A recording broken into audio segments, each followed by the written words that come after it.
जय श्री गणेश। घर बाहर आज गणेश ठाकुर बाहर जहाँ सब दर्शन करने प्रथम घर बाहर बार गोटे गणेश बाबा देखाले।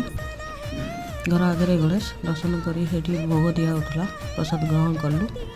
ग्रहण कर आगू गलु आउ एक गणेश देखापी से बहुत बड़ आकार होता। बहुत सुंदर मंडप सजा होता। बहुत लंबा लाइन थी। मंडप आगे फाउंटेन थी। दर्शन कलु।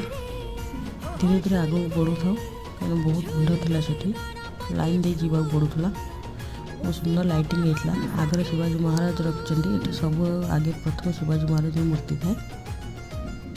गोटे साइड लोक जाता गोटे साइड लोक बाहर आसुता। प्रसाद मिलूला भितर देखा तो सुंदर दर्शन आमको बाबा दर्शन देखादेले। धीरे धीरे लाइन दे आगे जाता पाखक आम पाड़ी भी पाखे आसला।